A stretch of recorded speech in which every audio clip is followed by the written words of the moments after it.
बाल से भी पतले इलेक्ट्रोड लगाए जा रहे हैं जो आपके दिमाग में लग रहे हैं। और पता है इसको कह के कैसे शुरू कर रहा है वो कह के शुरू तो ये कर रहा है कि साहब हम तो केवल उन लोगों के लिए जो ब्रेन हेमरेज के शिकार हो चुके हैं, पैरालाइज्ड है, बोलना नहीं जानते। देखिए विज्ञान के जितने भी प्रयोग हुए ना आज तक, जैसे जो सबसे पहले बम बनाने के लिए उपयोग में लिया जाने वाला try nitrotoluene that is TNT, जिसके नाम पर नोबेल पुरस्कार दिया जाता है, उसने भी जब टीएनटी की खोज की थी तो उसने क्या कहा था लोगों से? उसने कहा था मैंने तो टीएनटी इसलिए बनाया है ताकि मैं, जो पत्थर होते हैं ना, कई आपने मजदूरों को देखा होगा वो पत्थर फोड़ते रहते हैं, ले लेकर के हथियार से, हथौड़ों से पत्थर फोड़ते रहते हैं, थक जाते होंगे।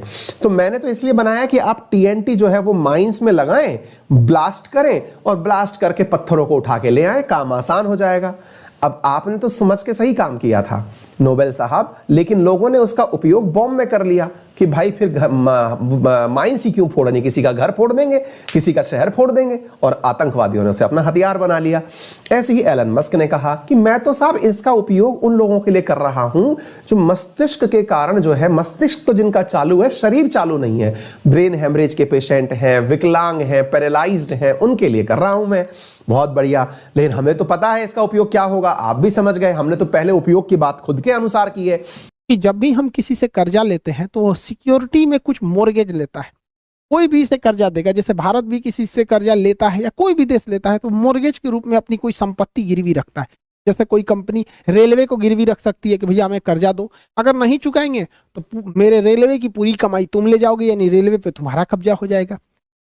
या फिर एयरपोर्ट दे देगा, जैसे भारत कर्जा लेगा तो कह देगा भाई दिल्ली का एयरपोर्ट हम मोर्गेज के रूप में रख सकते हैं कि अगर नहीं चुकाएं तो फिर हमारे दिल्ली एयरपोर्ट से जितनी इनकम होगी आप ले जाएंगे, पूरा कंट्रोल आप कीजिएगा उसको। तो इसकी बहुत बुरी स्थिति आ गई है श्रीलंका की वहां पर। हालांकि श्रीलंका जो है अब जा रहा है आईएमएफ के पास से बेल आउट पैकेज लेने।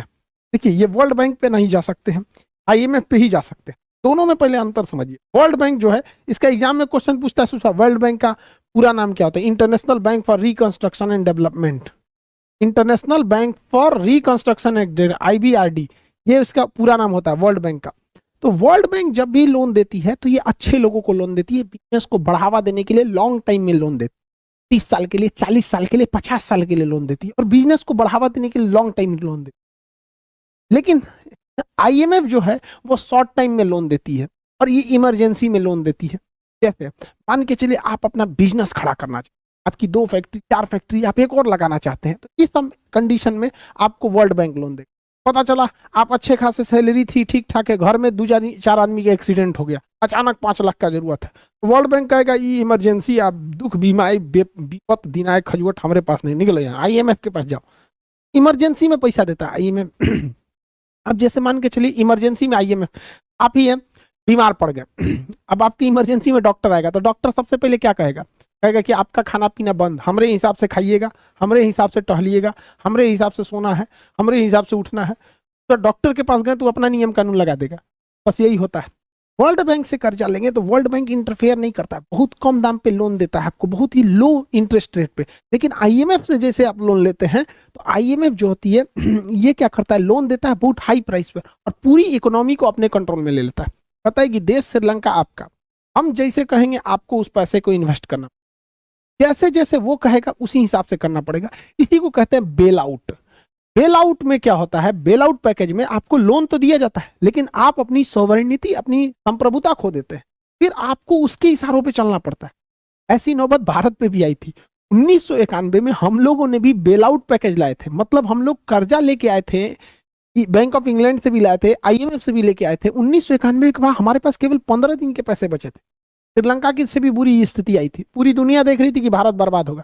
तो PV नरसिम्हा राव और मनमोहन सिंह, उस समय नरसिम्हा राव प्रधानमंत्री थे, मनमोहन सिंह वित्त मंत्री हुआ करते थे। तो IMF ने एक शर्त पे दिया था, कहा था कि आप भारत में विदेशी कंपनियों को आने नहीं देते हैं और प्राइवेट कंपनियों को बढ़ावा नहीं देते हैं, केवल सरकारी कंपनी रहती है, हम एक ही शर्त पे आपको पैसा देंगे।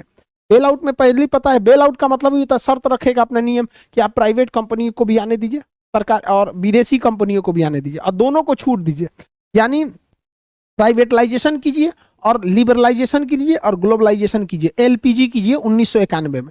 मतलब प्राइवेट को भी दीजिए और विदेशी को भी दीजिए, दोनों के साथ लिबरल रहिए। सरकारी, प्राइवेट और विदेशी कंपनियों में भेदभाव नहीं होना चाहिए। तो उस समय हम लोगों ने स्वीकारा था।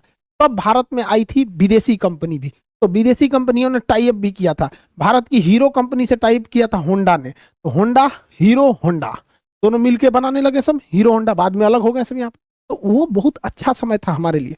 श्रीलंका को भी बेल आउट पैकेज मिलने जा रहा है, लेकिन श्रीलंका की अर्थव्यवस्था संभल नहीं पाएगी इन दो लोगों से। अब क्या ही बताएं आपको, तो बेल आउट पैकेज आप समझ गए। दूसरा क्वेश्चन एग्जाम में पूछेगा कि अल्पकालीन ऋण कौन देता है? छोटे समय के लिए तो आईएमएफ देता है, दीर्घकालीन और विकासात्मक कामों के लिए वो देता है। इमरजेंसी और भुगतान संतुलन में गड़बड़ हो जाता है, भुगतान संतुलन में तो पैसा देना है, बिल पेमेंट करना है, पैसे नहीं है, उस सब के लिए आईएमएफ होता है। ठीक है।